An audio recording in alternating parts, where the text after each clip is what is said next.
merayakan kemenangannya atas maut. Dia telah bangkit untuk kita, dan dia telah mati untuk kita, dan dia telah bangkit untuk kita pada hari ini. Sebelum kita masuk ibadah kita pada pagi hari ini, saya mengajak jemaat Tuhan untuk saat teduh sejenak di hadapan Tuhan, mengucap syukur untuk segala hal yang Tuhan boleh buat dalam hidup kita. Pengorbanannya di atas kayu salib menjadi bukti kasih setia Tuhan dalam hidup kita.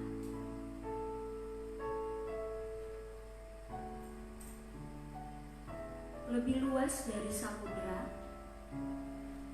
kebaikan Bapa takkan habis dalam hidup kita. Karena semusim yang berlalu, Tuhan memelihara kita. Kasih dan setianya lah yang ada dalam hidup kita.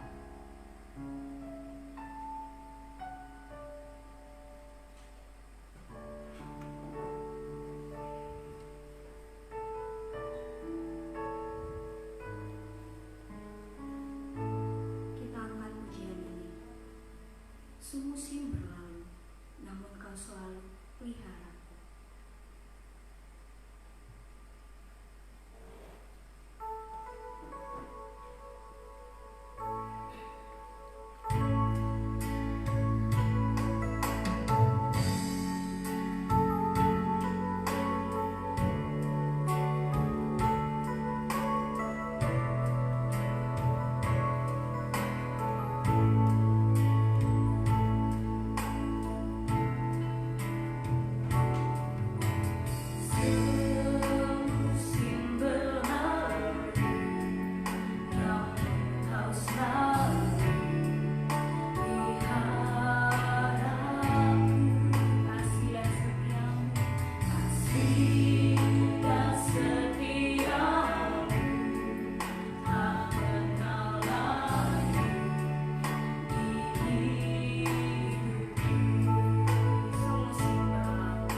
Tinggi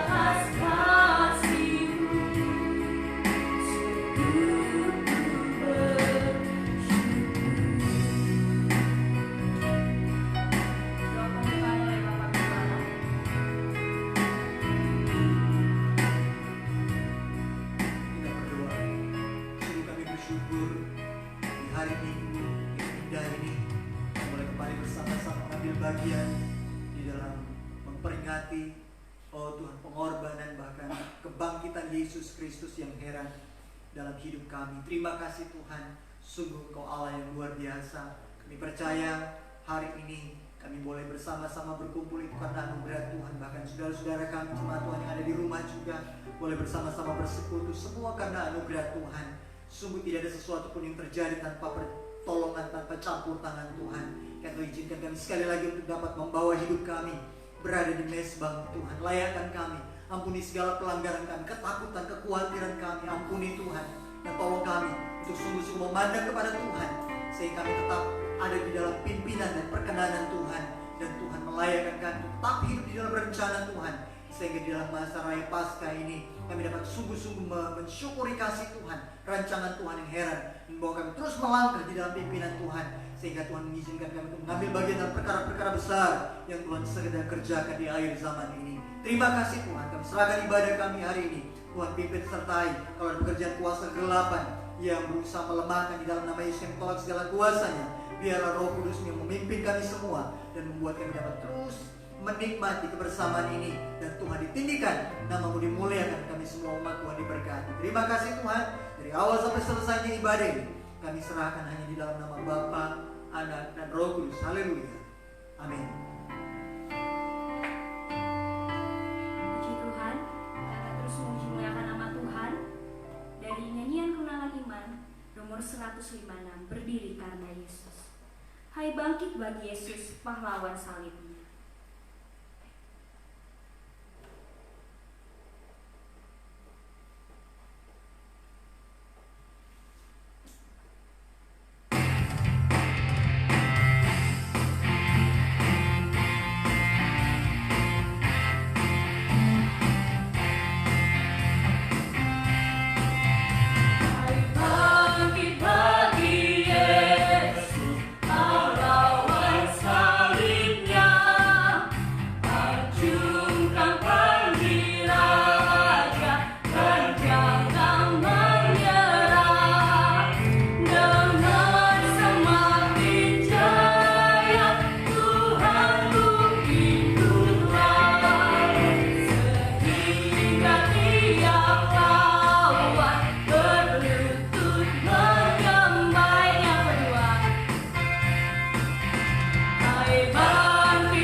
Tanggal 8 kemarin, ya anugerah Tuhan, Tuhan genapkan usia saya 44 tahun. Rupanya sorenya Tuhan panggil Glenn Fredly.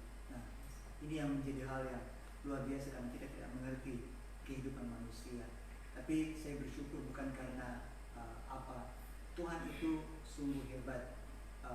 Ada yang ketika Tuhan merancangkan satu kehidupan, Tuhan tahu seberapa lama seseorang itu harus ada di dunia ini. Saya yakin kalau Stefanus Tuhan izinkan kembali lebih cepat dan Paulus masih harus tinggal lebih lama untuk melayani Tuhan, tentu Tuhan punya alasan. Jadi saya yakin semua dalam rancangan Tuhan yang heran. Dan saya bersyukur meskipun terus terang kami dari keluarga yang hampir bisa dikatakan tidak merayakan yang namanya ulang tahun, tapi di tengah jemaat ini saya bisa setiap tahun boleh merayakan ulang tahun meskipun sederhana, dan itu satu hal yang indah menurut saya. Tapi saya tetap tentu di ulang tahun ini saya harus bisa memberikan alasan kepada Tuhan kenapa saya masih harus Dia izinkan melayani Tuhan. Dan saya yakin bahwa kalau Tuhan masih memperkenankan saya boleh hidup sampai hari ini melayani Tuhan, itu juga karena pemurahan Tuhan. Dan dukung saya dalam doa supaya Tuhan terus kasih kami kekuatan, kesehatan seperti yang saya sempat saksikan hari Jumat kemarin, bahwa secara manusia saya pun takut sebenarnya karena istilahnya saya punya latar belakang kondisi kesehatan yang sebenarnya sangat rentan, apalagi dengan yang namanya wabah corona ini. Tapi saya hanya memandang kepada Tuhan. Saya tahu bahwa umur saya ada di dalam tangan Tuhan. Setiap detik, setiap waktu yang Tuhan beri, itu semua hanya karena Tuhan yang berkenan memberikan saya kehidupan. Jadi saya rindu menghargai itu. Dan satu ayat firman Tuhan yang selalu saya ingat, kata perkataan Rasul Paulus, bagiku hidup adalah Kristus dan mati adalah sebuah keuntungan. Jadi kalau saya masih diberikan kesempatan untuk hidup, itu artinya saya harus berbuah, saya harus menghasilkan sesuatu yang berkenan kepada Tuhan. Saya harus mengerjakan pekerjaan mulia yang Tuhan sudah percayakan kepada saya. Tapi kalau waktunya saya harus mati atau kembali kepada Tuhan, berarti saya akan mengambil bagian di dalam janji-janji Tuhan yang Tuhan sudah siapkan bagi saya. Saudara, kiranya kita terus maju di dalam Tuhan, jangan menjadi lemah karena situasi, karena keadaan hari ini.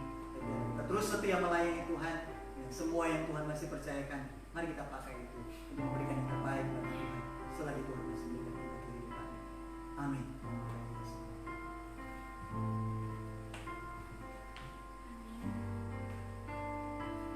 Kalau masih ada,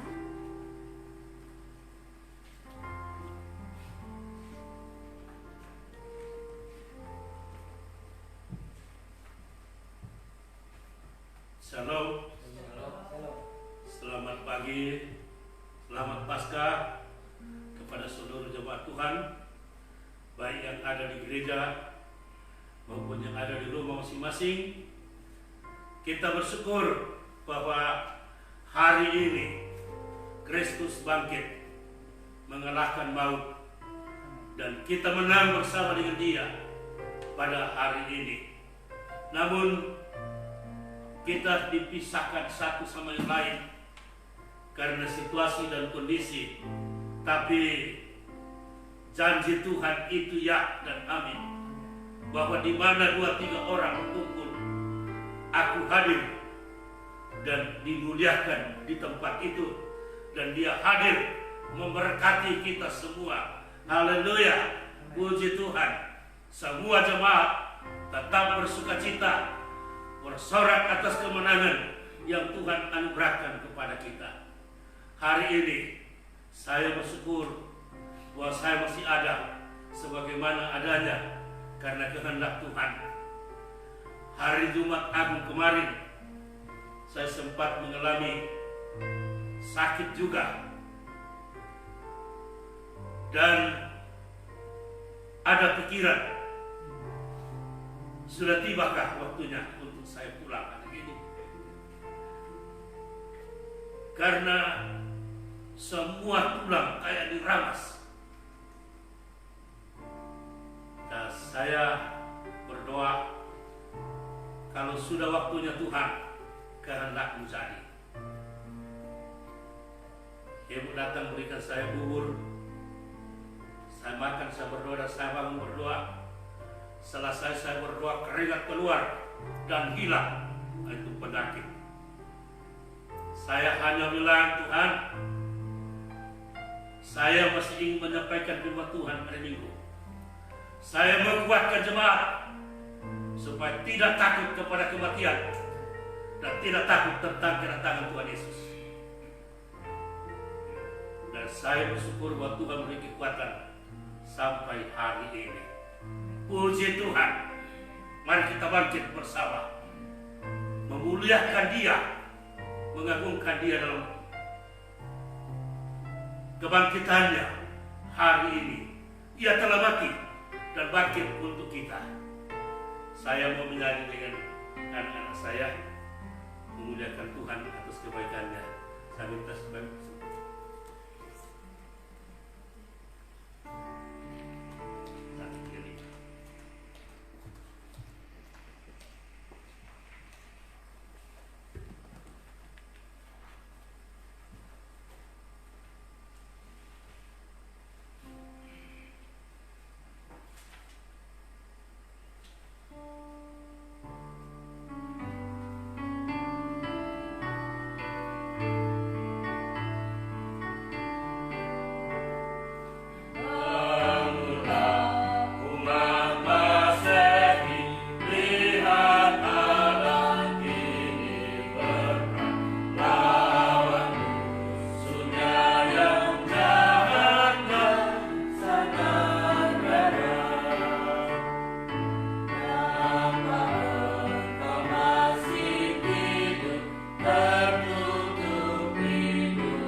ayat 3 kita menyanyi semua.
Puji Tuhan, kesaksian dari Bapak Gembala dan Bapak Pendeta Simas keluarga kiranya dapat menguatkan kita, dan saya percaya kita yang ada di sini, bahkan yang ada di rumah masing-masing, telah memiliki kesaksian sendiri-sendiri dengan Tuhan.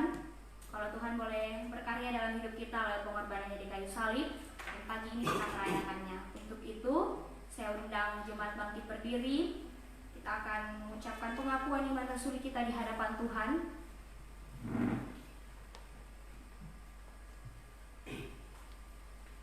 Pengakuan iman 2, 3.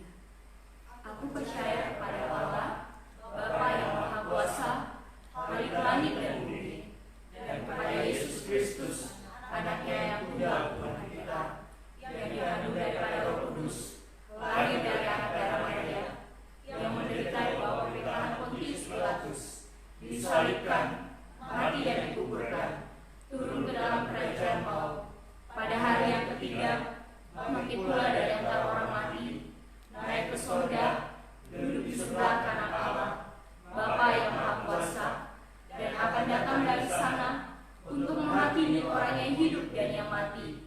Aku percaya kepada Roh Kudus, gereja yang kudus dan am, persekutuan orang kudus, pengampunan dosa, kebangkitan tubuh, dan hidup yang kekal. Amin. Silakan duduk kembali.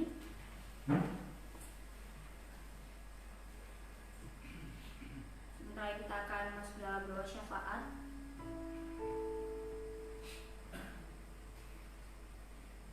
Doa syafaat sebentar akan dibawakan oleh Bapak Gembala. Namun sebelum itu kita akan menyanyikan pujian yang mengatakan lingkupiku.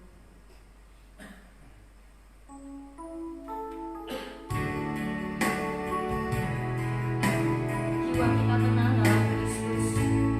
Kita melihat kuasa-Nya dalam kehidupan kita. Di saat badai bergelora, kita akan tetap bersama, terbang bersama Tuhan.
kasih Yesus, Engkau Tuhan kami yang hidup, Tuhan yang sudah mati dan bangkit supaya boleh menyelamatkan hidup kami dari kematian.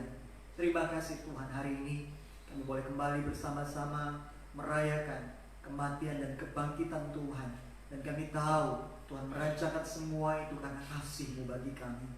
Terima kasih buat hari ini, kami yang ada di tempat ini, umat Tuhan yang ada di rumah. Terima kasih Tuhan, tetap peliharakan kami, mampukan kami terus berjalan bersama dengan Tuhan. Dan kami mohon saat ini Tuhan, Kau layakkan kami untuk dapat berada di pelataran-Mu. Izinkan kami untuk mempersembahkan apa yang ada pada kami, hidup kami, dan semua yang ada karunia talenta. Tuhan tolong kami. Kami mohon belas kasihan Tuhan dikaruniakan bagi setiap kami, sehingga hanya oleh anugerah Tuhan kami tetap diizinkan untuk melayani Tuhan dan berikan apa yang dapat kami persembahkan bagi kemuliaan nama Tuhan. Terima kasih Tuhan, terima kasih buat semua yang baik yang Tuhan sudah kerjakan dalam kehidupan kami sampai detik ini. Terima kasih buat saudara-saudara yang boleh berulang tahun sepanjang minggu ini. Terima kasih Tuhan, tetap pimpin sertai kami dalam tugas pekerjaan, usaha, pelayanan yang Tuhan masih percayakan. Hamba-Mu juga Bapak Pendeta Simon, terima kasih Tuhan sudah menolong. Dan beberapa waktu dia sempat dalam kelemahan tubuh, tapi kami percaya Tuhan memulihkan fisiknya, berikan dia kekuatan, bahkan kesempatan untuk kembali melayani hari ini. Terima kasih Tuhan Yesus. Tetap berkati keluarga, anak cucu, pelayanan yang Tuhan percayakan sebagai ketua wilayah. Tuhan memperlengkapi sehingga hamba dapat terus melakukan setiap program-program di dalam wilayah Tuhan yang dia pimpin. Kami berdoa menyerahkan juga secara khusus untuk setiap hamba-hamba Tuhan dalam usaha, dalam pekerjaan dan pelayanan, baik juga Bapak Pendeta Yohanes Hasan sebagai ketua daerah, baik juga Ibu Yuli yang saat ini dalam proses pemulihan pasca melahirkan. Tuhan memberikan kekuatan, kesehatan, dan Tuhan berkati rumah tangga kami dan semua anak-anak Tuhan, semua BPC. Tuhan memberkati semua keluarga-keluarga dalam jemaat ini, bahkan setiap pelayanan kami yang beberapa waktu ini oh Tuhan, dalam situasi ini belum dapat berjalan sebagaimana mestinya, tapi Tuhan akan terus menolong kami. Kami percaya bahwa kami tidak terus-menerus ada dalam situasi seperti ini. Kami percaya mungkin minggu depan, mungkin bulan depan, dalam beberapa waktu ke depan, kami akan kembali bersama-sama menyatukan hati kami di tempat ini untuk memuji dan menyembah Tuhan. Karena Tuhan, layakkan kami sekali lagi, izinkan kami terus melakukan apa yang boleh kami lakukan. Meskipun mungkin sebagian kami masih harus ada di rumah, kami juga masih harus belajar menahan diri dan berbagai aktivitas. Dan biarlah Tuhan yang terus memelihara kami, memperlengkapi kami dan memampukan kami untuk mengatur segala sesuatunya, terutama membangun mesbah dalam persekutuan kami sebagai keluarga-keluarga yang Tuhan masih percayakan kehidupan sampai saat ini, di tengah-tengah resesi, di tengah-tengah krisis, tengah-tengah berbagai situasi yang menakutkan dunia hari ini. Kami mau tetap berdiri bersama dengan Tuhan, sebab kami tahu bahwa kalau kami masih boleh hidup sampai detik ini, semua karena anugerah Tuhan. Teguhkan kami oleh firman-Mu, teguhkan kami oleh hikmat-Mu, oleh kebenaran-Mu, oleh setiap hal apapun yang Tuhan percayakan boleh kami mengerti. Dan biarlah kami terus berjalan di dalam pimpinan Tuhan, dan Tuhan terus memberkati pelayanan kami. Kami juga berdoa menyerahkan sekali lagi untuk setiap pelayan-pelayan Tuhan, termasuk yang ada di Mamasa, di Mamuju, di setiap pos-pos pelayanan kami yang ada jauh. Oh Tuhan, peliharakan mereka, mampukan kami terus bergandeng tangan, saling sehati, saling mendoakan. Engkau cukupkan kebutuhan setiap hamba-hamba Tuhan. Engkau akan terus memberkati hamba-hamba-Mu, memberkati pelayanan kami, mencukupkan segala kebutuhan biaya operasional apapun yang kami perlukan. Apalagi dalam situasi seperti ini, kami tahu kami hanya berharap kepada Tuhan, sebab Tuhanlah sumber berkat yang akan memberkati pelayanan kami. Kami juga berdoa menyerahkan sekali lagi Tuhan untuk situasi bangsa kami, khususnya para medis yang saat ini ada di barisan depan untuk menangani pasien-pasien coronavirus. Tuhan memberkati mereka, menjamah mereka, memampukan mereka untuk melaksanakan tugas tanggung jawab mereka sebagaimana mestinya, sehingga oleh anugerah Tuhan yang menolong, sehingga semua yang dalam kelemahan tubuh hari ini boleh Tuhan tolong, Tuhan boleh dilayani dan diberikan pelayanan maksimal, sehingga mereka boleh pulih, mereka boleh sembuh, boleh kuat kembali. Dan Tuhan memberkati. Kami juga menyerahkan sekali lagi Tuhan untuk bangsa kami dalam berbagai situasi hari ini, krisis yang dihadapi, kondisi keuangan yang tidak menentu, di mana ada begitu banyak perusahaan yang tutup, dan juga ada begitu banyak orang yang sudah di PHK karena situasi ini. Tuhan tolong, dan mohon belas kasihan-Mu.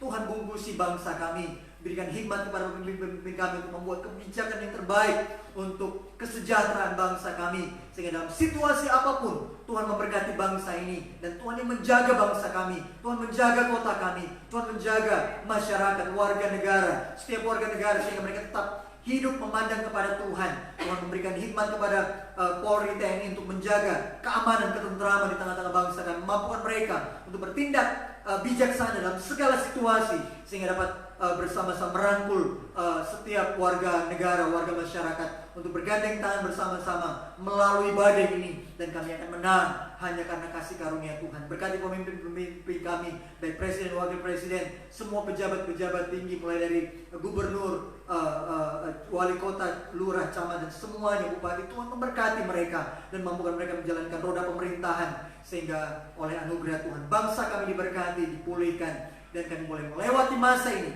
dan kami menang bersama dengan Tuhan. Terima kasih, berkati gereja-gereja Tuhan. Tetap bangkitkan semangat kami, gereja-gereja menjadi gereja-gereja yang tetap setia memberitakan kasih Tuhan, setia menjadi berkat, menjadi terang di tengah-tengah dunia ini. Sehingga khususnya dalam situasi gereja-gereja Tuhan tidak diam, tapi kami dapat terus menjadi saksi bagi banyak orang yang membutuhkan kasih Yesus, bagi banyak orang yang membutuhkan kebaikan Tuhan.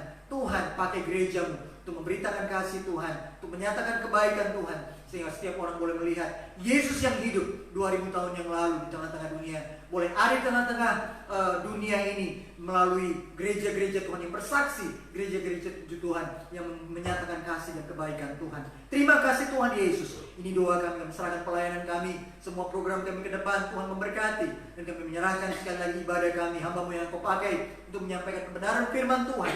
Kami percaya dalam nama Yesus Engkau mengurapi, berikan kekuatan, kesehatan, sehingga dapat menjadi alat Tuhan menyatakan kebenaran bagi umat Tuhan. Dan kami semua diberkati, setiap anak-anak Tuhan yang sudah berdoa secara diam-diam memohon belas kasihan Tuhan, Engkau menjawab doa mereka dan menyatakan kuasa-Mu, sehingga mereka boleh melihat mujizat Tuhan dan kuasa Tuhan dalam situasi apapun seperti saat ini. Terpuji nama ini doa kami, kelangsungan ibadah kami serahkan ke dalam tangan Tuhan. Kami percaya Tuhan memberkati. Dalam nama Yesus kami mengucap syukur dan berdoa. Haleluya. Amin.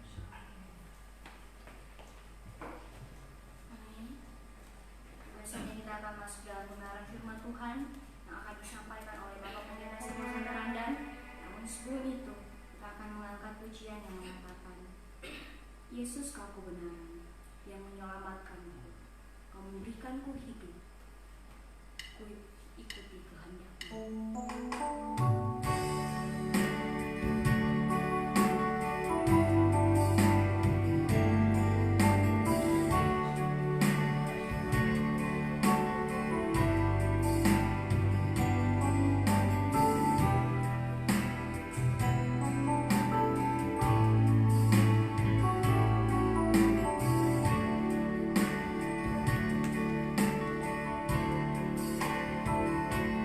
Yesus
Bapa,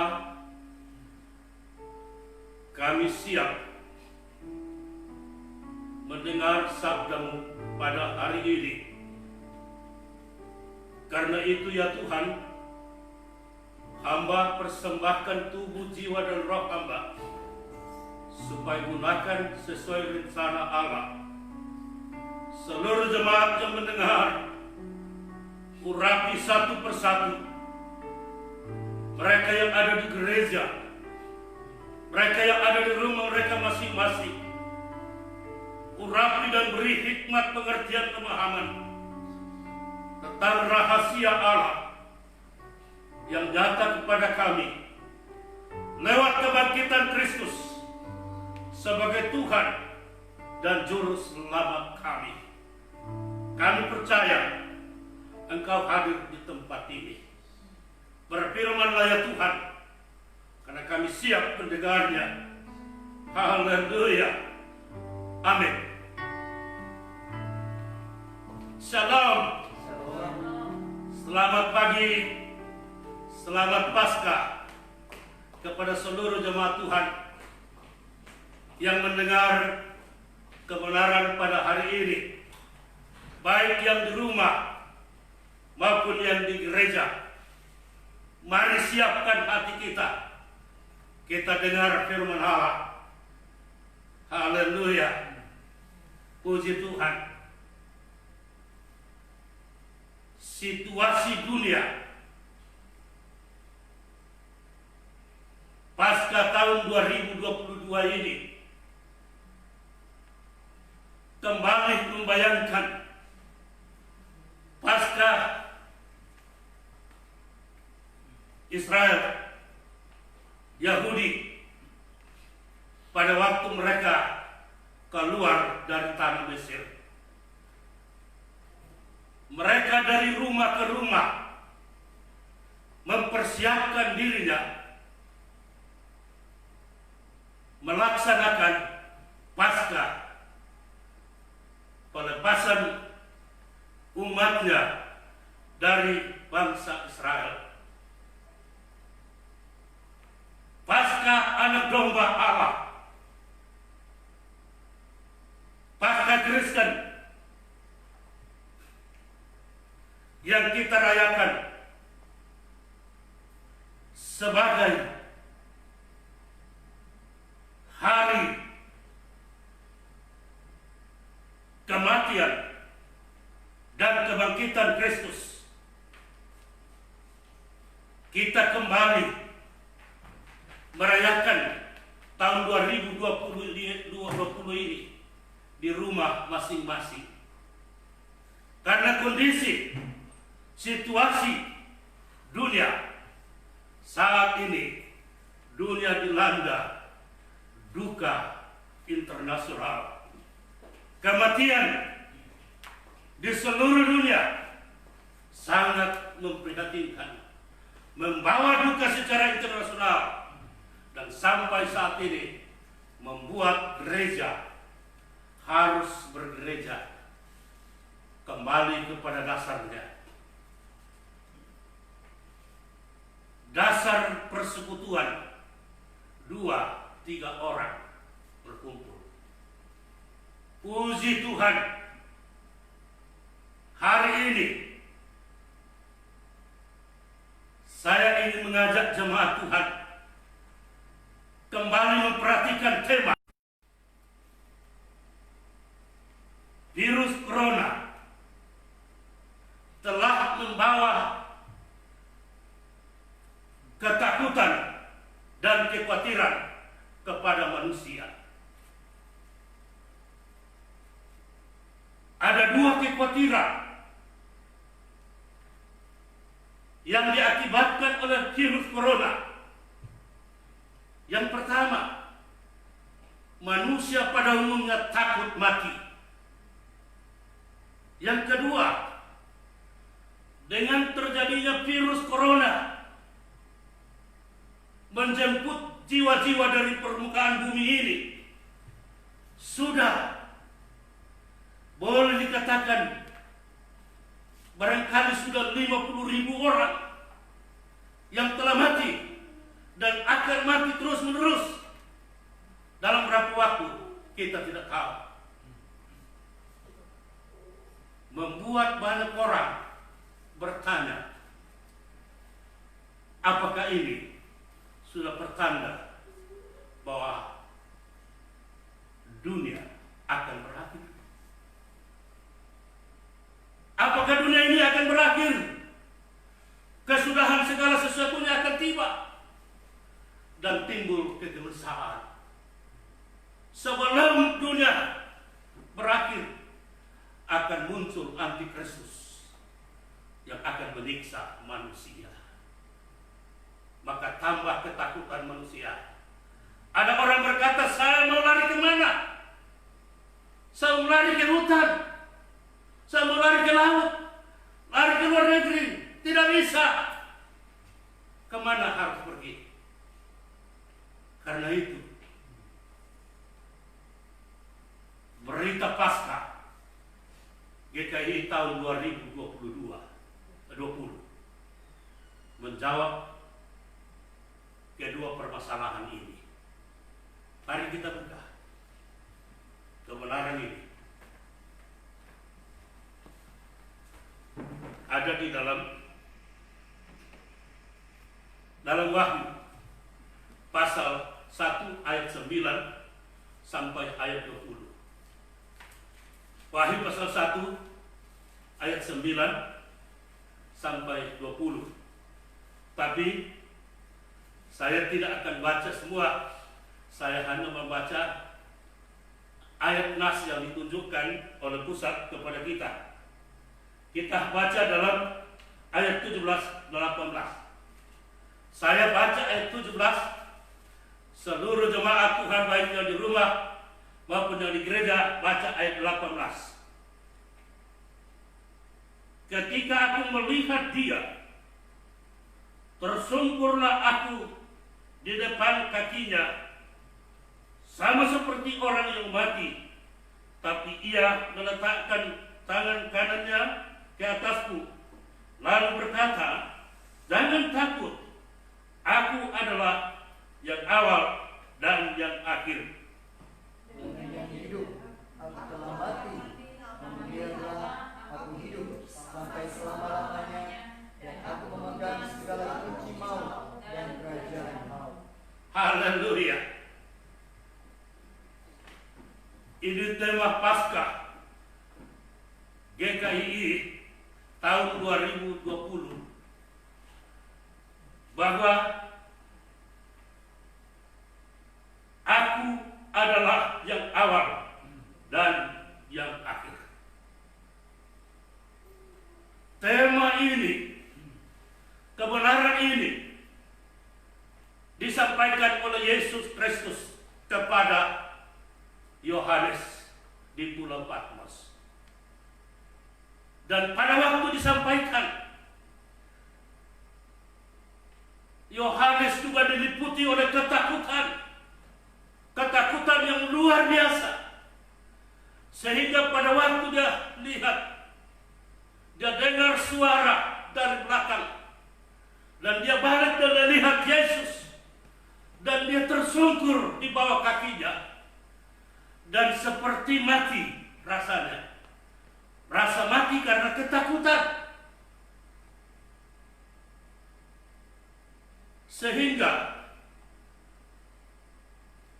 kebenaran ini menjadi kebenaran yang nyata, membangkitkan orang-orang takut. Seluruh dunia hari ini dalam ketakutan, takut mati, dan takut kalau dunia ini akan kiamat. Kemanakah kita akan pergi? Dalam kedua ayat ini, Yesus memperkenalkan dirinya. Yesus memperkenalkan dirinya kepada Yohanes. Untuk apa? Tujuannya supaya Yohanes dapat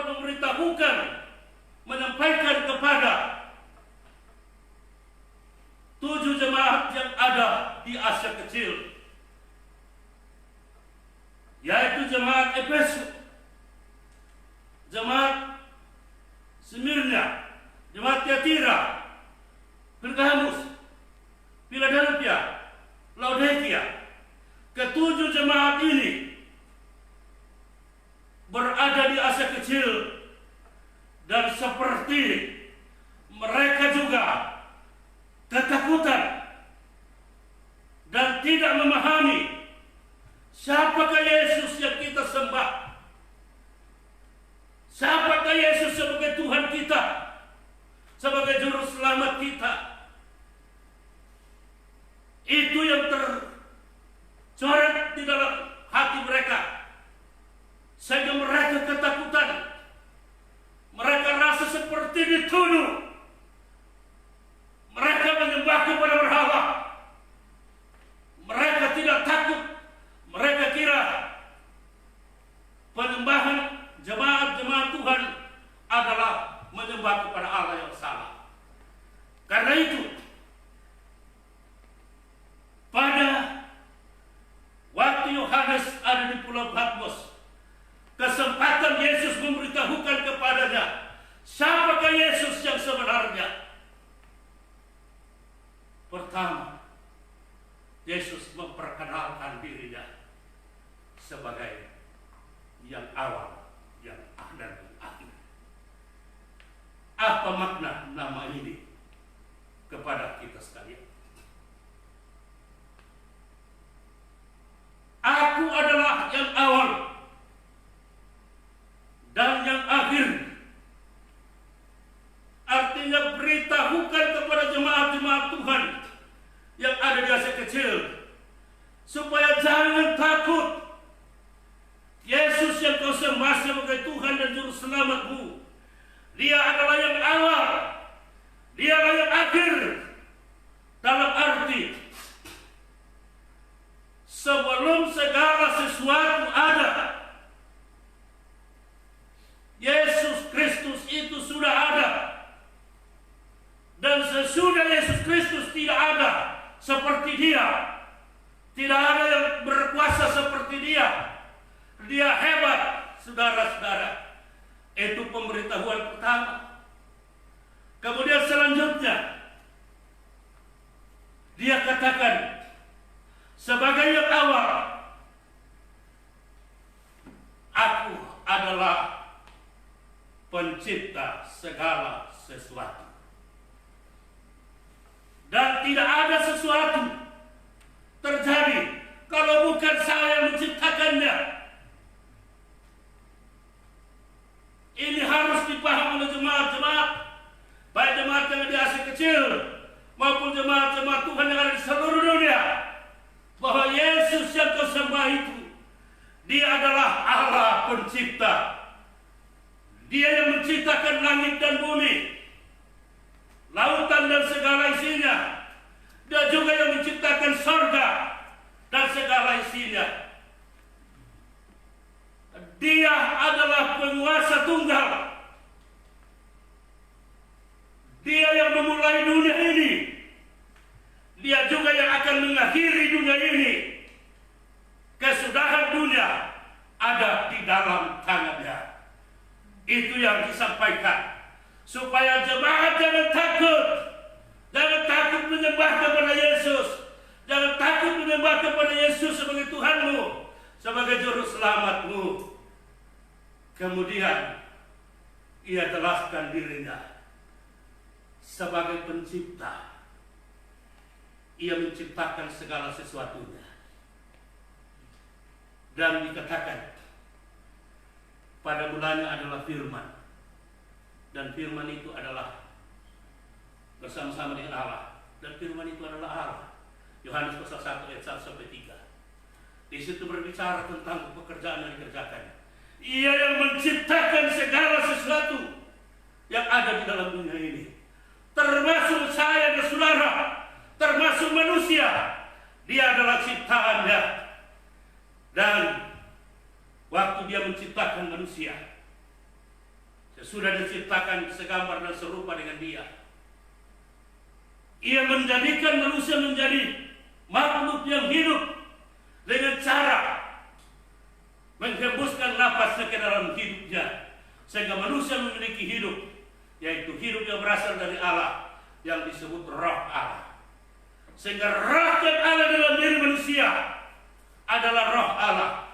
Roh itu yang memampukan manusia memanggil Allah sebagai Bapanya, dan Allah memanggil manusia ciptaannya sebagai anak-anaknya. Inilah yang menyebabkan munculnya istilah teologia Allah Bapa.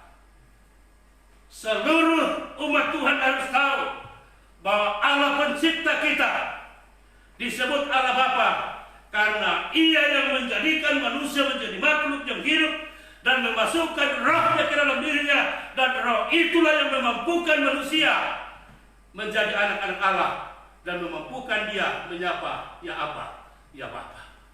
Sehingga lahirlah istilah Allah Bapa, padahal dia adalah Allah Roh Kudus. Paham itu? Sehingga orang tidak akan takut. Dia pada saat sebagai firman itu roh, dalam arti menyatakan diri bahwa wujud daripada Allah, bentuk daripada Allah adalah berbentuk roh. Itu sebabnya yang memperkenalkan dirinya sebagai Allah Bapa, dan dia memperkenalkan dirinya sebagai Allah Roh Kudus. Dalam keberadaannya sebagai Roh Kudus turun ke dunia, Yohanes 1 ayat 14 katakan, firman itu telah menjadi manusia, atau roh itu menjadi manusia dan diam di antara kita, dan disebut anak Allah. Maka lahirlah istilah anak Allah. Maka terjadilah 3 nama yang diistilahkan nama pribadi Allah. Allah pencipta kita itu satu-satunya Allah yang benar, tapi bereksistensi dari dulu sampai sekarang dalam keberadaannya sebagai Allah Bapa, sebagai anak Allah, dan sebagai Roh Kudus, Allah Roh Kudus. Itu yang diperkenalkan, sehingga tidak perlu ragu, tidak perlu takut bahwa kau kafir atau kau tidak menyembah kepada Allah. Kau menyembah kepada Allah yang satu-satunya, yaitu Allah pencipta langit dan bumi, yang disebut Allah Bapa, Allah Anak, dan Allah Roh Kudus. Itulah yang dipersoalkan, atau itu yang disampaikan oleh Tuhan Yesus kepada Yohanes, supaya harus sampaikan kepada seluruh umat Tuhan, supaya sadar. Banyak orang Kristen saat ini bingungkan, kau kafir karena menyembah Allah 3. Tidak, Allah hanya satu, yaitu satu-satunya Allah yang benar, bereksistensi dalam keberadaannya sebagai Allah Bapa, sebagai anak Allah, dan sebagai Allah Roh Kudus. Itu yang ada, yang dimaksud dalam pernyataan itu. Jangan takut, aku adalah yang Alfa dan Omega, aku yang pertama dan yang terakhir, aku adalah yang awal dan yang akhir. Nyata sekarang kepada seluruh jemaat Tuhan dalam peristiwa Paskah, bahwa Anda bukan menyembah Allah kafir, Allah yang benar, yang adalah Allahmu. Itulah Allah kita. Itulah Yesus memperkenalkan diri pada kebenaran ini. Saudaraku yang dikasihi Tuhan, kebenaran yang menyatakan bahwa Ia telah menjadi manusia dan Ia disebut anak Allah, dan Ia disebut Yesus Kristus, karena Dialah yang akan menyelamatkan umatnya dari dosa. Bukan Allah 3, Allah itu satu. Allah kita hanya satu, bereksistensi dalam keberadaan sebagai Allah Bapa, sebagai anak Allah, dan sebagai Roh Kudus, sebagai Allah Roh Kudus yang tetap menyertai, menuntun, membimbing umatnya siang dan malam. Ia tetap menyertai kita istilah Immanuel. Ia menyertai kita dengan istilah Immanuel. Allah menyertai kita. Mulai saudara menjadi anak-anak Allah sampai saudara mencapai tujuan iman. Apa tujuan iman saudara? Apa tujuan saudara menjadi orang beragama? Tidak ada tujuan lain. Tujuan kita ialah supaya mencapai keselamatan tubuh, jiwa, dan roh. Keselamatan tubuh dan jiwa dan roh akan didapatkan oleh semua anak-anak Tuhan di seluruh dunia apabila Yesus tetap jadi Immanuel, Allah yang menyertai kita sampai kesudahannya. Itulah yang dimaksudkan. Akulah yang awal dan yang akhir.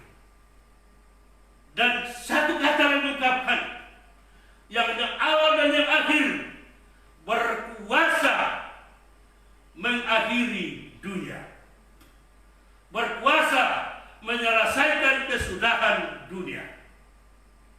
Saudara yang dikasih Tuhan, hal yang kedua dari pernyataan Tuhan Yesus ini, Yesus katakan, beritahukan kepada mereka bahwa aku hidup, bukan mati, bukan Allah yang seperti boneka, bukan Allah seperti patung, bukan Allah seperti batu, bukan Allah seperti pohon, tapi aku hidup. Aku pemberi hidup. Hidup ada dalam tanganku. Itu yang perlu dikatakan. Aku hidup. Yesus yang kau sembah sebagai Tuhan dan Juru Selamatmu. Yesus adalah yang awal. Yesus yang adalah yang akhir. Yesus adalah Allah penciptamu. Dia hidup, saudara-saudara. Dia memang hidup. Tidak ada manusia hidup kalau tidak melalui Dia. Itu sebabnya Dia adalah akulah jalan, kebenaran, dan hidup.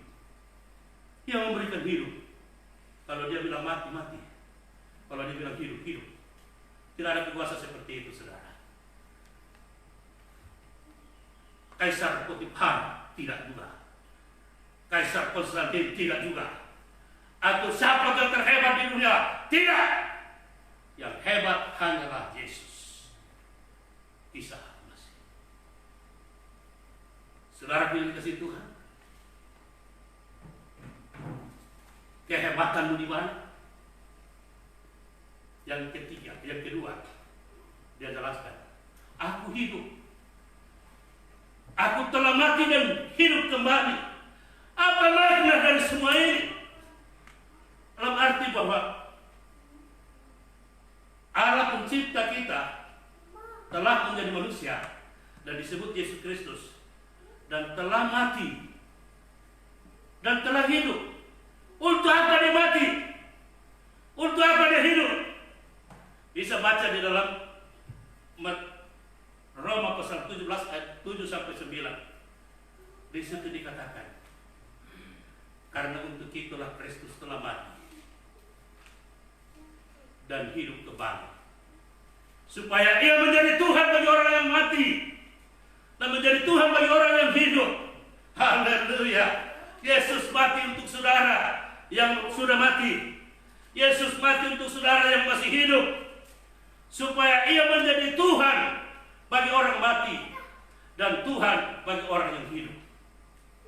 Itulah sebabnya perkataan tadi bahwa jangan takut mati. Kita mati, kita tetap milik Tuhan. Kita hidup, kita tetap milik Tuhan. Tidak ada manusia yang hidup untuk dirinya sendiri. Tidak ada manusia hidup dan mati untuk dirinya sendiri. Kalau kita mati untuk Tuhan. Kalau kita hidup untuk Tuhan. Bekerja buat Tuhan. Itu kebenaran yang luar biasa disampaikan oleh Yesus. Kasih ingat kepada jemaat-jemaat bahwa aku hidup dan telah mati dan telah bangkit. Puji Tuhan. Yesusmu itu hebat. Dia mati. Kematian Yesus memberi bukti kepada kita semua manusia bahwa semua manusia akan mati. Tidak ada manusia yang tidak akan mati.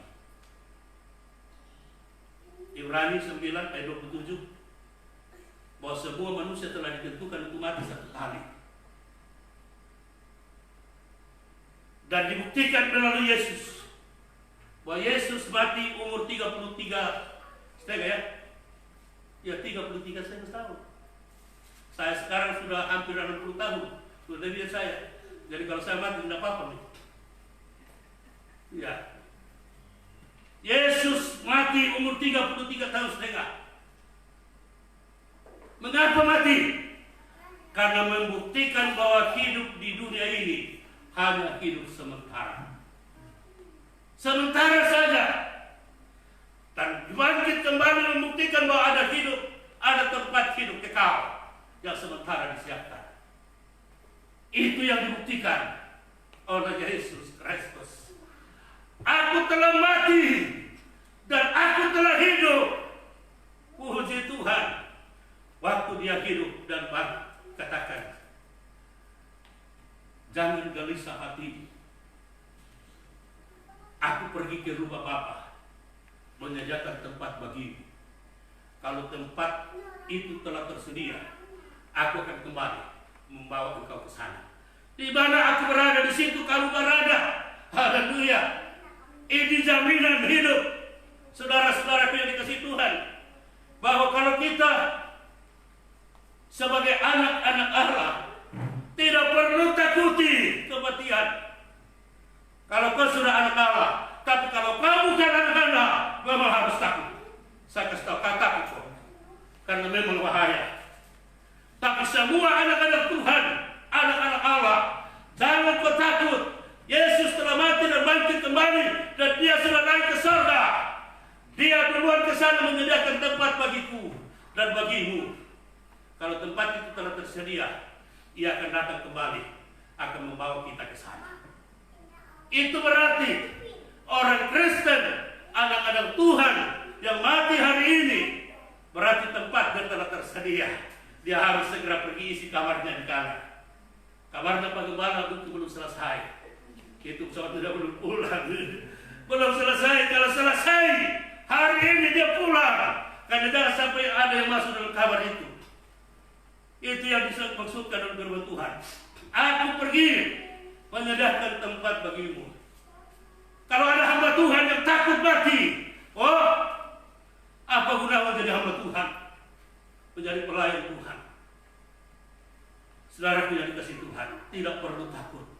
Tempat itu sudah pasti. Dan dalam pertama Timotius pasal 4 ayat 17 atau 18 itu saya salah, dia bilang semua anak-anak Tuhan yang mati dalam Yesus Kristus dikumpulkan oleh Allah di sana. Haleluya saudara. Semua anak-anak Tuhan yang mati hari ini semua dikumpulkan di sana, di mana di rumah Bapa yang disediakan oleh Yesus untuk kita. Karena itu memang jangan takut mati. Dunia ini saudara, saya mau katakan begini. Di dunia ini bercampur susah senang, sakit sembuh, diberkati, tidak diberkati, itu semua bercampur di dunia ini karena dunia sementara. Tapi ada dunia dua tempat yang berpisah. Berpisah ini. Di surga hanya senang dan sukacita, bahagia, tidak ada susah, dikatakan tidak ada air mata, tidak ada tangisan, tidak ada ratapan, tidak ada penyakit. Di surga tempat sebagai anak Allah. Mau ke sana? Haleluya. Itu dia. Tidak usah persoalkan umurmu. Baru 20 tahun, 30 tahun, 45 tahun, 100 tahun. Tapi kalau sudah jadi anak-anak Allah, tempatmu telah tersedia di surga. Itu dia. Tapi saya, orang-orang yang tidak menjadi anak-anak Allah, tempatnya di mana? Tidak disediakan di sana. Tidak ada tempat istirahat di sana. Tempat mereka langsung ke tempat penderitaan, namanya neraka. Masuk menderita selama-lamanya. Mau mati tidak bisa mati. Itulah sebabnya Injil perlu disampaikan kepada semua orang. Oh saudara-saudaraku yang kasih dalam Yesus Kristus. Orang Kristen yang belum menjadi anak Allah sadar kok, bertobat kok. Ini waktu sudah dekat. Kehidupan manusia selangkah, 3 selangkah dengan maut. Dunia ini kita akhiri dan kita akan pindah ke dunia baru, yaitu hidup kekal. Hidup kekal di sorga, hidup kekal di neraka, sama hidup kekal, tapi beda. Kesenangan di neraka luar biasa, kesenangan di surga luar biasa beda. Kalau kau mau menangis terus, siap kau jangan bertobat. Tidak usah bertobat kalau kau sedang makan masuk api. Coba-coba pegang-pegang api di dapurmu. Kalau enak, ya tidak usah bertobat. Tidak usah terima Yesus. Tapi kalau kau rasa sakit, bertobatlah segera. Terima Yesus sebagai Tuhan dan Juru Selamat. Selanjutnya dia bilang, lihat aku hidup selama-lamanya. Artinya, lihat Yesus. Dia telah mati dan bangkit kembali dan dia sekarang hidup kekal. Dia hidup kekal. Dan dia pemegang hidup kekal. Dia akan berikan hidup kekal kepada semua manusia. Perhatikan semua jemaat Tuhan. Yesus pemegang hidup kekal. Siap memberi hidup kekal kepada semua manusia. Baik orang Kristen atau non-Kristen. Baik orang anak-anak Tuhan maupun bukan anak-anak Tuhan. Akan diberi hidup kekal. Untuk apa? Orang anak-anak Tuhan diberikan hidup kekal supaya masuk surga, untuk hidup kekal di surga, menikmati hidup bahagia. Yang bukan anak-anak Tuhan akan diberi hidup kekal supaya dia bisa hidup kekal di dalam neraka, menderita selama-lamanya. Jadi hidup kekal juga di neraka. Dan Yesus semua yang berikan kepadanya. Itulah sebabnya saudara, Yesus datang kepada Yohanes. Tolong kasih tahu mereka semua ini supaya sadar ini bahaya. Hai dunia, sekarang corona sedang mengancam hidupmu. Kalau kau dijemput oleh corona dan dibawa ke hadapan Tuhan, kau apakah kau masuk surga atau neraka? Tanya dirimu sendiri. Yang ketiga, apa yang disampaikan oleh Yesus yang ketiga? Yesus katakan, aku memegang kunci maut dan kunci kerajaan maut. Artinya, Yesus yang menentukan manusia hidup atau mati. Dan orang yang mati dalam Tuhan, Tuhan yang mati Yesus atur. Orang yang mati di luar Tuhan Yesus atur juga. Karena dia pegang kunci kerajaan neraka. Orang dimasuk dalam neraka dikasih masuk lagi dikunci Tuhan Yesus. Mengapa? Ya, saya juga belum tahu, saya cari tahu mengapa. Tapi pernah saya ketemu dengan satu bapak dari agama lain. Bapak itu dia bilang, Pak, saya dari agama lain, tapi saya masuk Kristen karena saya percaya Yesus sebagai Tuhan dan Juru Selamatku. Dan satu kali saya mau dibunuh. Kami ada 7 bersaudara. Dan semua keluargaku siap bunuh saya. Hanya bapakku tanya, tunggu dulu sebelum kita bunuh, kita tanya dia, mengapa dia masuk Kristen? Akhirnya bapaknya tanya, apa alasan anak masuk Kristen? Dia bilang, saya sadar Bapak, bahwa siapa tahu kita semua ini tidak masuk surga. Dan kalau masuk neraka semua, kamu semua akan dibakar dan setengah mati, mau minum air pun tidak bisa. Maka saya masuk Kristen supaya saya masuk surga. Kalau Tuhan Yesus tidak lihat saya akan lari bawa ke kamu air aqua. Supaya kamu minum, kesian. Akhirnya bapaknya sadar, oh ya, baik juga pikiranmu nak. Dari dia ke saudara-saudaranya, anak-anakku jangan bunuh dia. Asal kau pegang komitmenmu. Kalau kami masuk neraka, tolong bawakan kami air aqua. Ya, saya akan sembunyikan di belakang surga. Dan kalau Yesus tidak lihat, saya akan angkat itu dan saya kasih satu-satu, baru saya lari keluar. Tidak jadi dibunuh. Dah, itu alasan. Tapi saudara jangan pikir neraka itu dekat dan berdekat dengan surga. Tidak, berjauhan. Tidak bisa dilompati, tidak bisa dilangkahi. Karena itu saudara, tidak ada orang dari neraka terpindah ke surga. Tidak ada orang yang akan dari neraka ke surga, dari neraka ke surga, dari neraka ke surga, dari surga ke neraka. Tidak ada. Lihat cerita Lazarus dengan orang kaya. Karena itu sadar, berserah buat Tuhan. Jadi yang penting di sini saudara yang dikasih dalam Kristus, kita sudah menjadi anak-anak Allah. Tidak usah takut kepada kematian. Pastikan bahwa tempatmu sudah ada di sorga. Yesus sudah duluan ke sana menyediakan. Kalau sudah siap, Yesus datang jemput saudara. Kalau belum siap, belum tiba, kau belum mati. Itu harus dipegang. Ada orang yang minta-minta, saya tolong matikan saya. Panggil bagaimana caranya supaya saya mati. Tidak mati-mati juga. Dan ada orang yang tidak bisa kesangka, mati Bapak Anu tadi malam. Oh, tidak pernah sakit. Iya, karena sudah tiba waktunya. Selesai dia. Kita yang ada ini, yang di rumah dan yang ada di gereja, kapan kita mati? Itu rahasia Tuhan. Tapi yang ada, saudaraku, pegang janji Tuhan bahwa kau sudah jadi anak-anak Allah. Setia kepada Allah, kepada Yesusmu, sebagai Tuhanmu. Lakukan yang benar dan setia sampai mati. Itu yang Tuhan inginkan. Sehingga tidak perlu takut. Mati sekarang, mati besok, atau lusa, atau kapan saja. Tidak perlu takut. Saya ada di dalam tangan Tuhan. Yang kedua,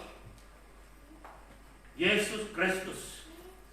Dia adalah yang awal, yang berkuasa mengakhiri segala sesuatu yang ada di dunia ini. Apa yang ada di dalam dunia ini? Semua unsur dunia akan diakhiri oleh Yesus sebagai penguasa. Karena dia menciptakan. Segala sesuatu diciptakan oleh dia dan berkuasa mengakhirinya. Pemimpin-pemimpin Palestina pernah berkata, orang-orang pimpinan Israel, mari kita sadar dan kita kembali kepada Yesus dengan suasana yang seperti ini, karena hanya Yesuslah yang harus disembah. Tinggalkan omong kosongmu itu.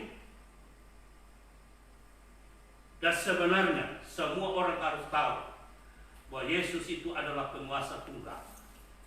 Penguasa tunggal di sorga, di langit, di bumi, dalam bumi, dan dalam diri manusia. Tidak ada penguasa sehebat dia. Tetapi manusia belakangi dia hari ini.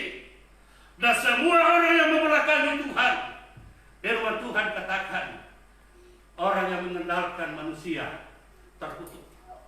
Orang yang menjauh dari Tuhan terkutuk. Orang yang melawan Tuhan terkutuk. Dan semua akan dilawan Tuhan. Siapa yang menganggap remeh Allah penciptanya, dia akan berhadapan dengan Tuhan. Itu sebabnya kemenangan iman 135 katakan, bangunlah umat Masehi, lihat Allah kini berperang melawan musuhnya. Jangan sampai corona ini adalah cara Tuhan melawan musuhnya.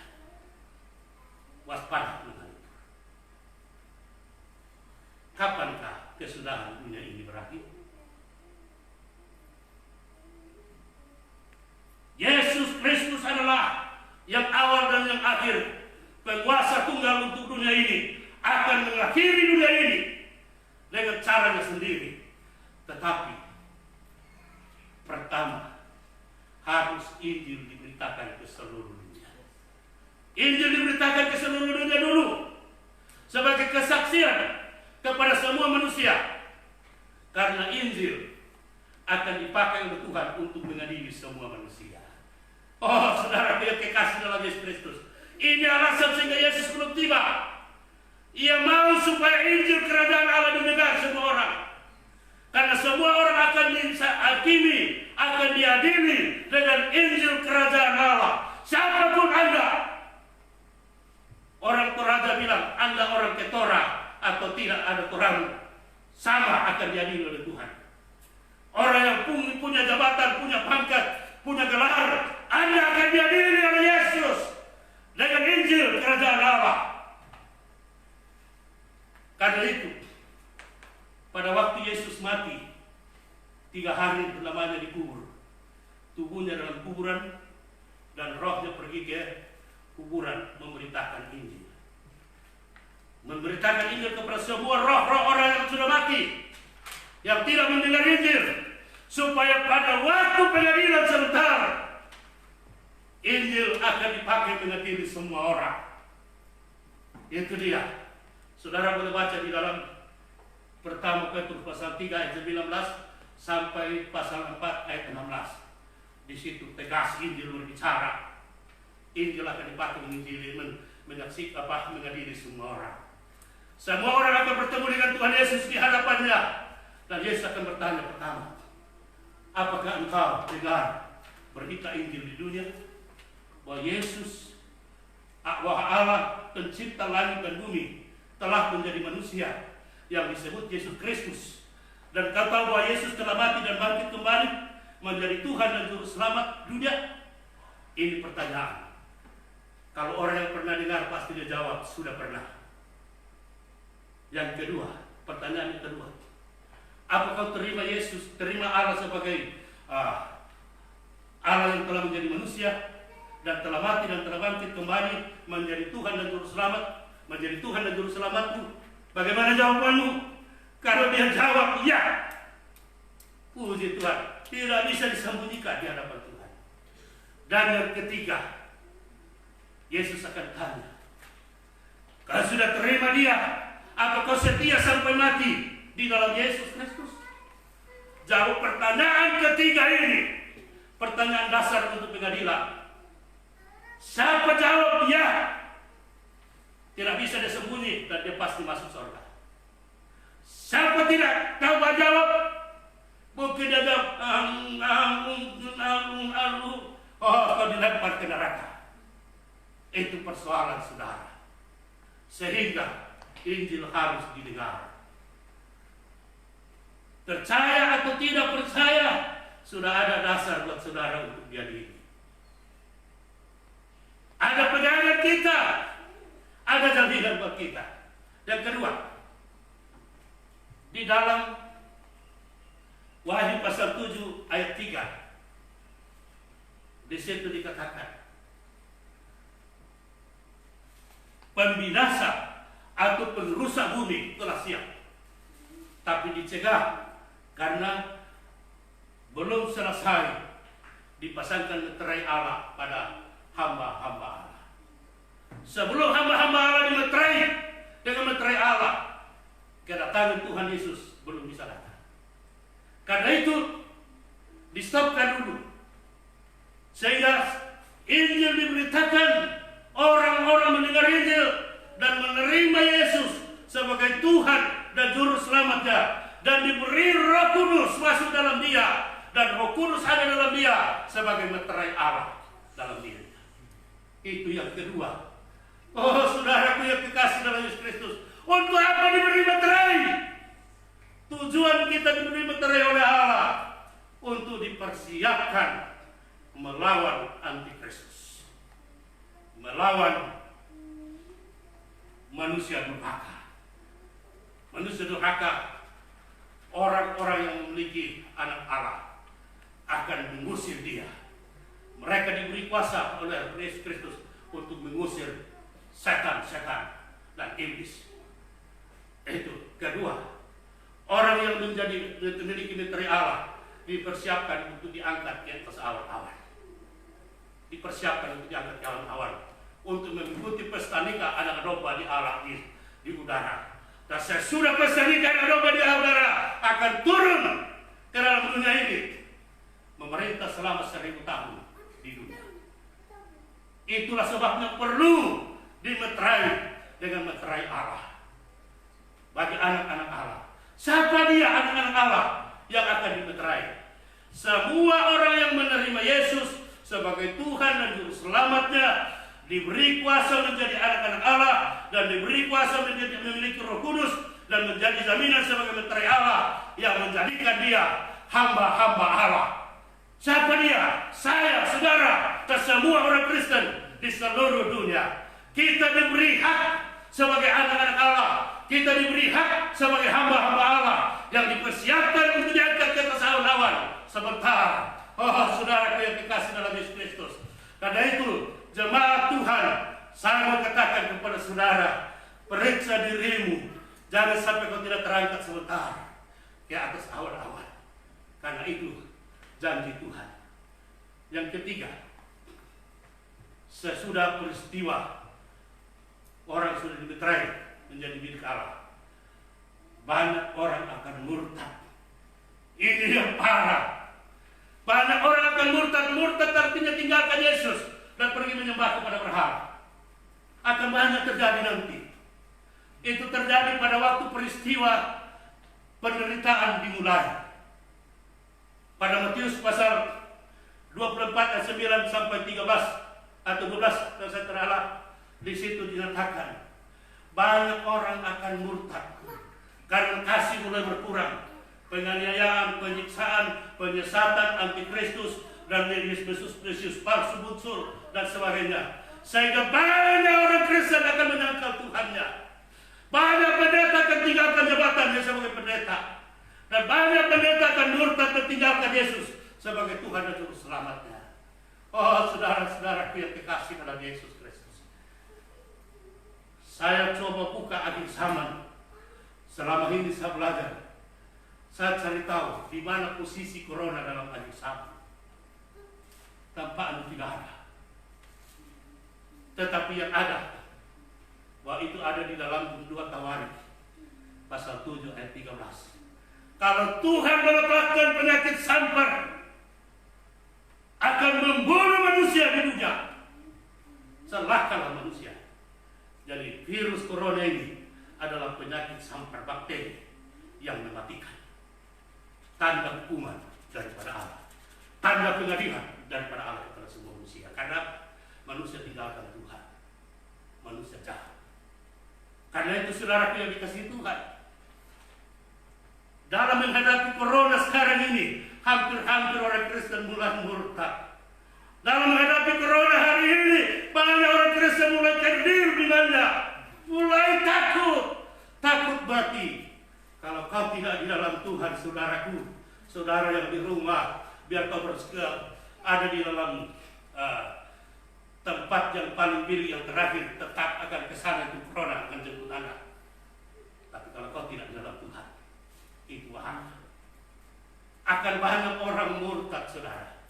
Dan kalau sudah mulai banyak orang murtad, awas, tanda-tanda Tuhan sudah mau datang. Ada banyak pendeta sekarang mulai murtad.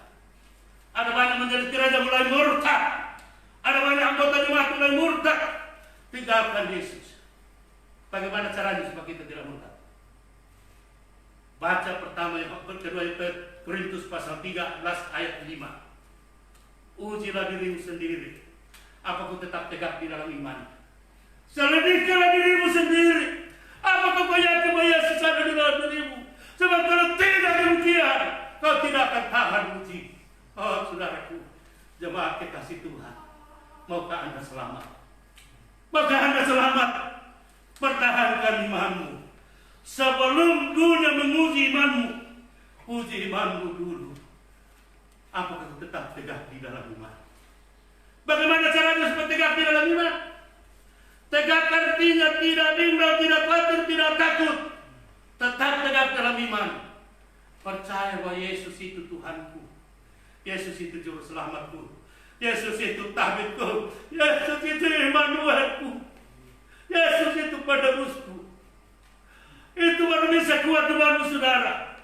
Tapi kalau kau pegang Yesus dengan pegang sanggar-sanggar panas, celaka Anda. Itu Kristen yang ada sekarang ini seperti pegang Yesus, seperti pegang sanggar yang masih panas. Hati-hati, sanggar tidak. Tuhan mau supaya uji dirimu sendiri. Siapakah Yesus? Dia Tuhanmu. Apa artinya Tuhan? Oh saudaraku, apa artinya Tuhan? Tuhan artinya penguasa tunggal di sorga, di langit, di bumi, dalam dirimu. Tidak ada penguasa sehebat Dia, sehingga tidak gampang kau tinggalkan. Dia Juru Selamatmu, Dia Immanuelmu, Dia adalah penebusmu, Dia adalah penyembuhmu. Yang kedua, periksa dirimu. Adakah Yesus yang ada dalam dirimu? Kalau tidak ada Yesus yang ada dalam dirimu, hanya harta yang ada dalam dirimu, hanya kekayaan yang ada dalam dirimu, celaka Anda. Karena ini yang harus kau bawa pulang. Ada Yesus dalam dirimu. Yesus berperan dalam dirimu sebagai penasehat yang ajaib.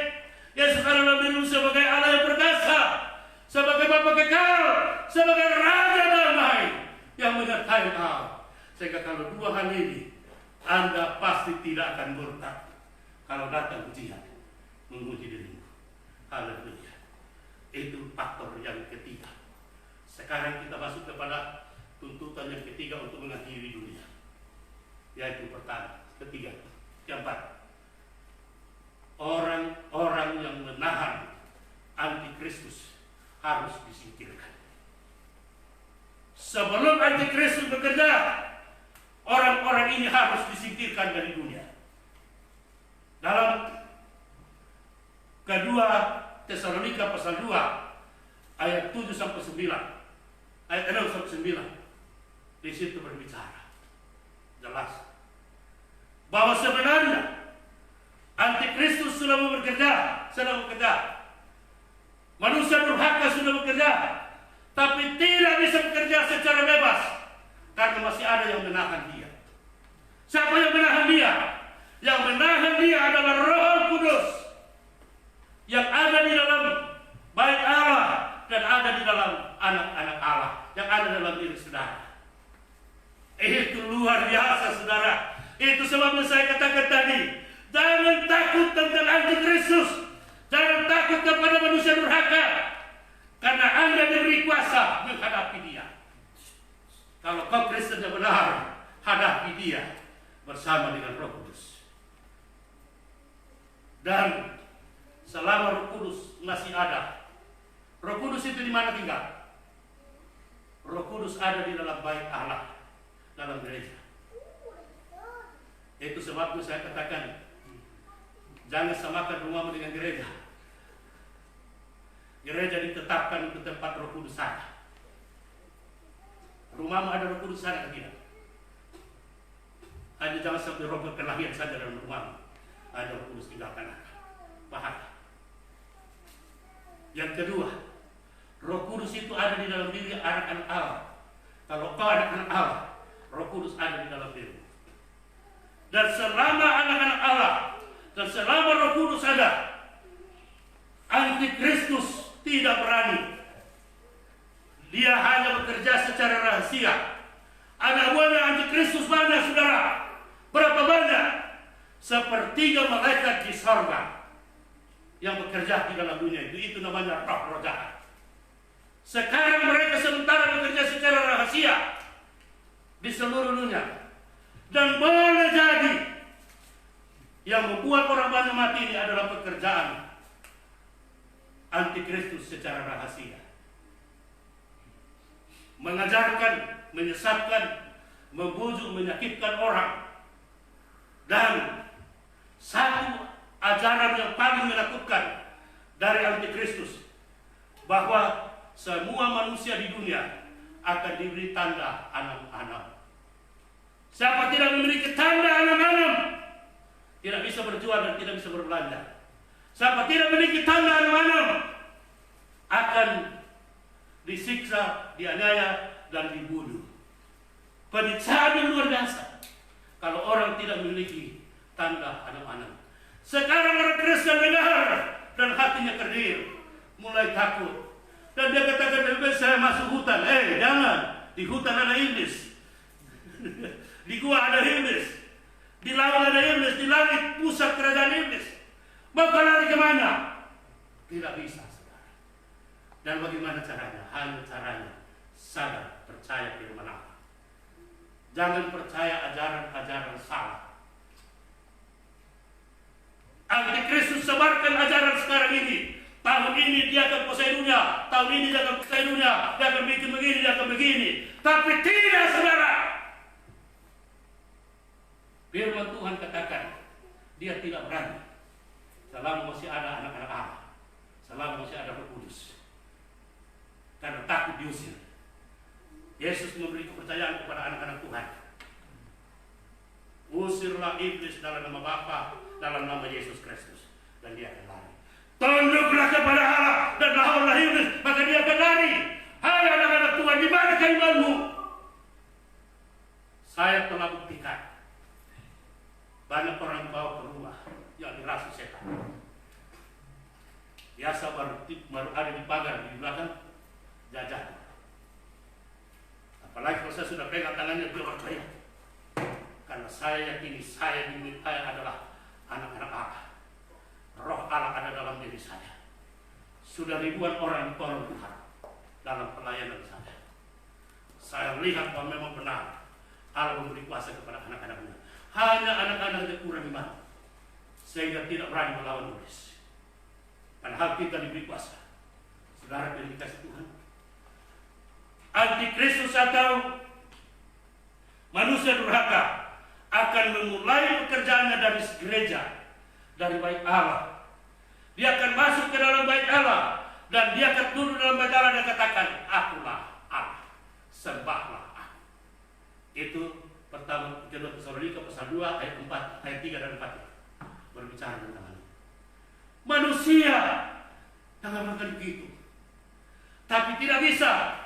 Sekarang bekerja secara rahasia, tapi rajanya, pemimpinnya belum bisa berbuat apa-apa.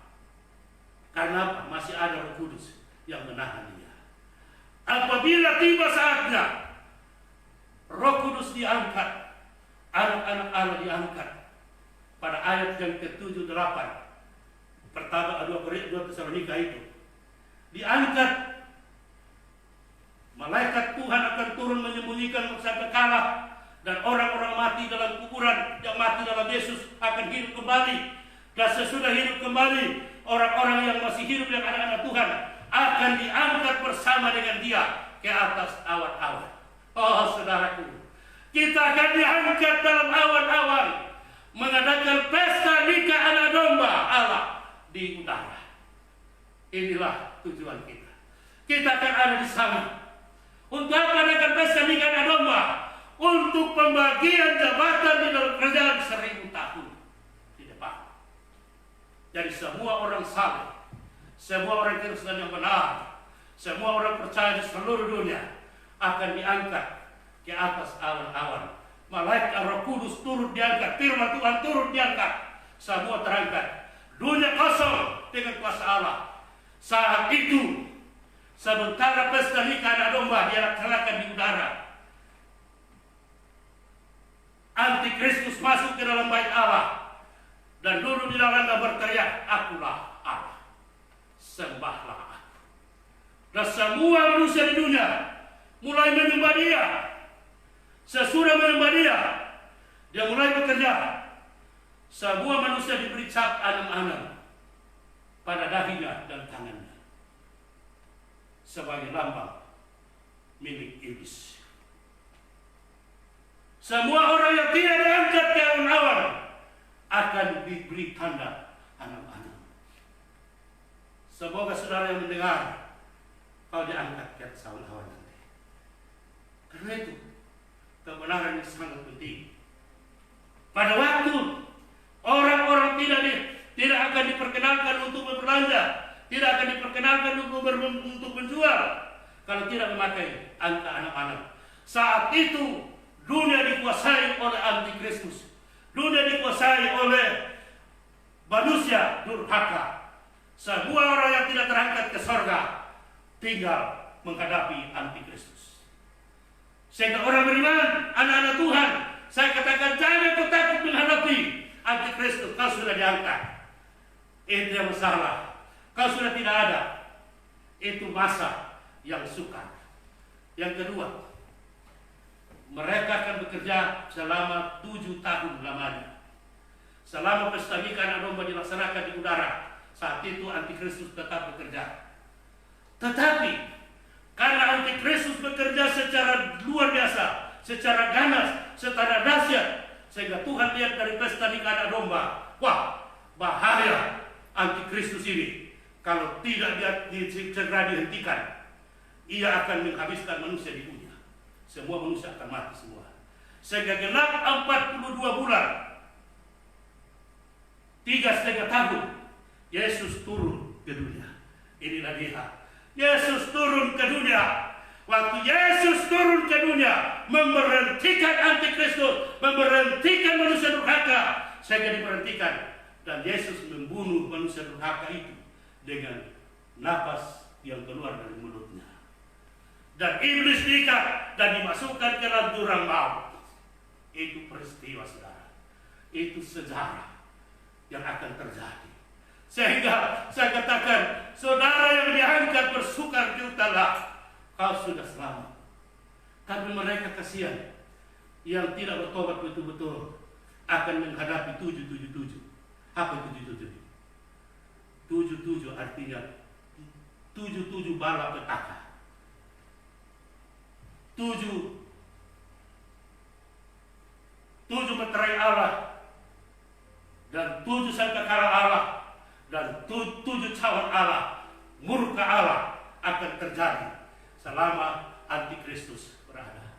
Dan hampir kesimpulan sepertiga manusia akan mati dalam semuanya. Oh saudaraku, betapa sedihnya, betapa beratnya menghadapi antikristus. Tapi bagi orang yang tidak percaya Yesus, sesudah itu, saya lupa tadi jelaskan apa itu 6 anak. Anak-anak artinya manusia diciptakan pada hari ke-6, dan 6 3 kali berarti manusia yang diberi kuasa setan untuk menjadi sombong, menjadi Allah. Yang itu yang disebut antikristus. Itu yang disebut manusia durhaka. Haleluya. Sesudah iblis dan sesudah manusia durhaka dibinasakan, orang saleh di udara akan turun ke dunia. Turun ke dunia, masuk ke dalam kerajaan 1000 tahun bersama Yesus memerintah. Kita semua akan memerintah bersama Yesus, bersama rakyat Tuhan selama 1000 tahun. Sesudah 1000 tahun, bumi baru, Yerusalem baru, kota baru akan ada. Dan semua orang yang ada dalam kerajaan, semua anak-anak Tuhan pindah ke Yerusalem baru, ke bumi baru, kota baru. Dan dunia ini, api neraka akan turun bergabung dengan api yang ada dalam dunia untuk membakar dunia ini dan menjadi lautan api. Ada orang prediksi bahwa dunia ini akan jadi neraka. Maka selesailah sudah unsur-unsur dunia. Siapa tidak memiliki meterai Allah akan masuk ke dalam lautan api. Dan siapa tidak memiliki Yesus, dia akan masuk ke tempat ini. Karena itu saya serahkan kepada saudara-saudara, tentukanlah neraka atau surga. Hidup kekal di neraka atau hidup kekal di surga. Hanya satu cara. Terima Yesus sebagai Tuhanmu dan Juru Selamat. Puji Tuhan. Terima kasih, puji Tuhan. Kita menyanyi. Ada pertemuan di udara. Ada pertemuan di udara, pertemuan yang manis. Saya rindu bertemu ke sana, jauh di udara. Bagi yang belum pernah kan dengar di sana, adalah gembira dan anak-anak yang tentang kita pertemuan di udara. Ada pertemuan di udara, pertemuan yang manis. Saya rindu bertemu ke sana, jauh di udara. Bagi yang mendengarkan dengar di sana, adalah gembiraan dan anak-anak yang tentang kita pertemuan di udara. Kita akan berdoa, kami tempat gembala pimpin kita di dalam doa. Kita menyanyi Oh Yerusalem baru.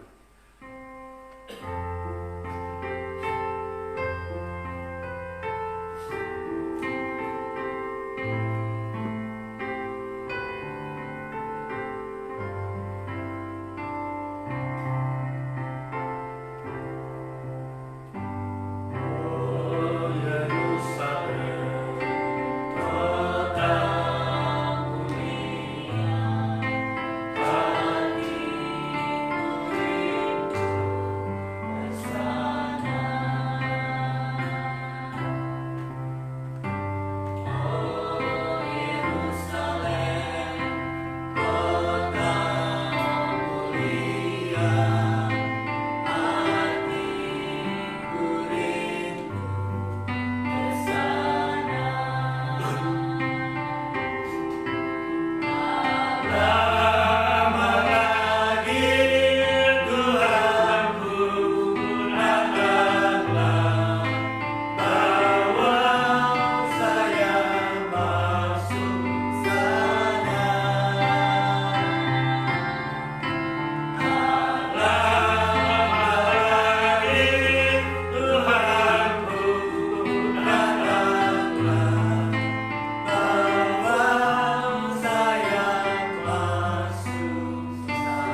Tuhan, kami percaya bahwa Engkau ada di tengah-tengah kami, ada dalam kehidupan umat Tuhan yang ada di rumah juga, bahkan setiap kami di tempat ini. Terima kasih Tuhan buat firman. Kami tahu bahwa Yerusalem yang baru akan segera datang. Kami tidak tahu kapan waktunya, tapi tidak lama lagi Engkau akan datang. Engkau akan menyatakan kemuliaan Tuhan. Karena itu Tuhan, kami sekali lagi menyerahkan hidup kami. Terima kasih buat firman Tuhan yang boleh menyegarkan kembali ingatan kami, buka pikiran kami, mengingatkan kami tentang apa yang akan terjadi di hari-hari terakhir menjelang kedatangan Tuhan. Oh Tuhan, kami akan menghadapi banyak tantangan yang sulit, tapi Tuhan teguhkan hati kami. Emon Rohmu terus memimpin kami, memulihkan keadaan kami, menjamah hati umat Tuhan. Semua kami tanpa terkecuali, kami sadar kami memerlukan Engkau, kami memerlukan firman Tuhan untuk terus memurnikan dan memulihkan pikiran kami, sehingga kami tidak menyimpang lagi pada hal-hal yang sia-sia. Kami tidak takut lagi, kami tidak membiarkan diri kami diseret oleh segala bentuk keduniawian, tapi oleh anugerah Tuhan kami dikembalikan kepada jalan yang benar, jalan kehidupan, jalan keselamatan yang membuat kami dapat melangkah dengan pasti dan memiliki meterai yang jelas di dalam Kristus Yesus. Terima kasih Tuhan buat firman-Mu. Biar kami terus melangkah dengan pimpinan Roh-Mu hari lepas hari. Berikan kami keberanian yang baru untuk menghadapi situasi sulit ini, sehingga kami tidak perlu takut dengan berita-berita yang simpang siur hari ini, dengan berita-berita yang membuat semua orang takut dan khawatir. Karena kami percaya bahwa Yesus berkuasa atas segala sesuatu di bumi dan di surga. Dan karena itu Tuhan, kami serahkan hidup kami sekali lagi dalam tangan Tuhan. Terima kasih Tuhan sekali lagi buat firman-Mu. Hamba-Mu yang Kau pakai, Engkau urapi dengan kuasa untuk menyatakan kebenaran-Mu kemanapun. Dan selama sisa waktu yang masih ada, Tuhan terus pakai dia di tengah-tengah keluar, di tengah-tengah pelayanan, di tengah-tengah jemaat Tuhan. Dalam nama Yesus, kami serahkan setiap kami Tuhan. Berkati kami, perlengkapi kami terus menjadi Allah di tengah-tengah bangsa kami, tengah-tengah gereja, tengah-tengah lingkungan di mana kami berada, sehingga kami dapat berani memerintahkan kasih Yesus, dan ada orang-orang yang boleh percaya kepada Yesus melalui apa yang kami sampaikan. Terima kasih Tuhan Yesus.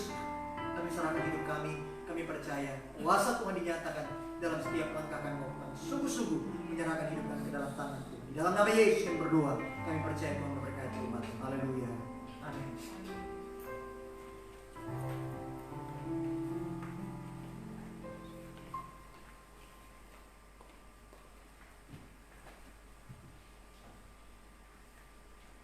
Puji Tuhan, kita boleh mendengarkan kebenaran firman Tuhan yang kembali menguatkan hati kita, bahwa kita percaya bahwa Tuhan yang akan menjadi juru selamat kita.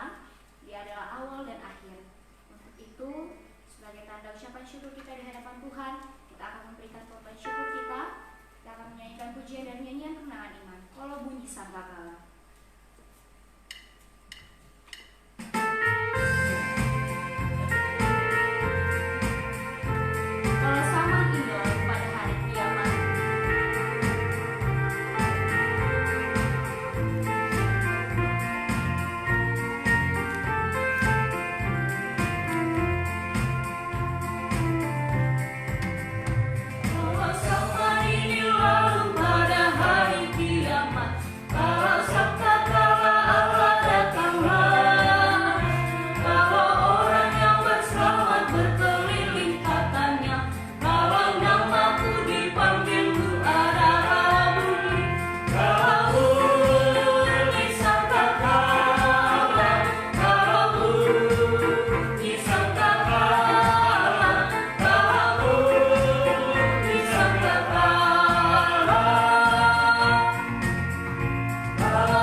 Segala pujian dan hormat kami kembalikan kepada Bapa kami yang di sorga atas berkat penyertaan-Nya telah menyertai kami dalam ibadah dari permulaan pertengahan sampai saat ini.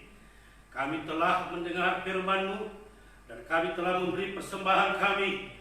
Kiranya semua diberkati Tuhan, dan Tuhan berkati seluruh jemaat Tuhan yang ada saat ini, yang ada di rumah, sehingga tetap punya keyakinan bahwa Yesus itu Tuhannya, Yesus itu Juru Selamatnya, sehingga mampu bertahan dan mati dan hidup di dalam Yesus Kristus.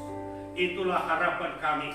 Dan saat ini Tuhan, kami semua akan pulang ke rumah kami masing-masing yang ada di gereja. Jemaat yang ada di rumahnya akan melaksanakan tugasnya. Tuhan memberkati sehingga semua ada dalam naungan Tuhan, dipelihara oleh Tuhan. Yesus telah hidup, Yesus telah mati dan bangkit kembali menjadi Tuhan kami, menjadi Juru Selamat kami. Ia tetap jadi Immanuel kami sampai kami dipanggil pulang. Akhirnya kiranya nikmat dan kasih karunia Allah menyertai kita sekalian dari hari ini sampai kedatangan Kristus yang kedua kali, melantik kita saleh-salehnya. Puji Allah, pohon berkat.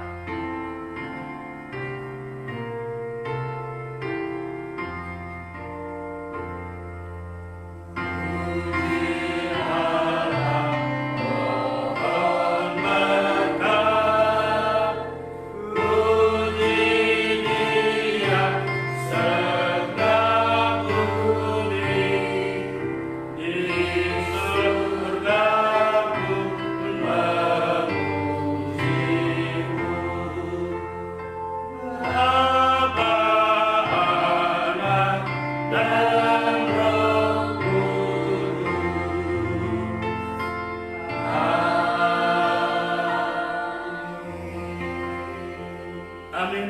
Silakan duduk, kita masuk saat dulu.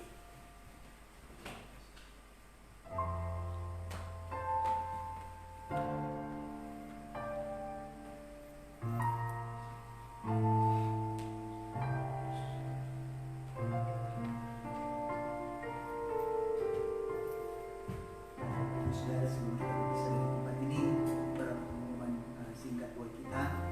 Yang pertama, terima kasih buat teman-teman yang sudah melayani kita hari ini, Dr. Simon. Kita yang di rumah, saya percaya dari tempat ini kita semua sudah diberkati. Dan juga saya ingin sampaikan bahwa minggu depan ibadah seperti biasa. Kita yang di rumah juga tetap bersabar. Kita yakin bahwa situasinya akan berlalu. Kita akan bertemu entah mungkin minggu depan, atau 2 minggu depan, atau bulan depan. Kalau semuanya sudah kondusif, saya yakin bahwa kita bisa berkumpul semua. Yang di rumah pun bisa akan berkumpul di tempat ini lagi. Dan kita harus bersabar, dan mari sama-sama kita dukung kebijakan-kebijakan pemerintah supaya kita tetap dapat menjaga jarak satu dengan yang lain, dan kemudian tetap jaga kesehatan, dan juga jaga kebersihan dan lain sebagainya. Dan sama-sama kita terus jaga hati yang terutama, karena hati kita yang gembira, hati kita yang penuh sukacita, itulah yang adalah kekuatan kita di dalam Tuhan.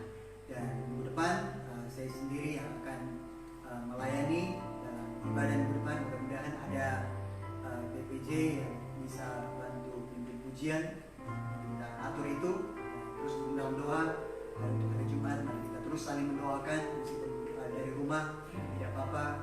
Kita saling mendoakan. Kita berdoa dengan sungguh lagi, menggunakan kesempatan untuk lebih banyak berdoa bersama dengan keluarga, dan biarlah Tuhan terus memakai kita menjadi keluarga yang semakin dimurnikan di akhir zaman ini. Itu saja yang saya bisa sampaikan. Selamat Paskah, Tuhan memberkati. Ya, silakan.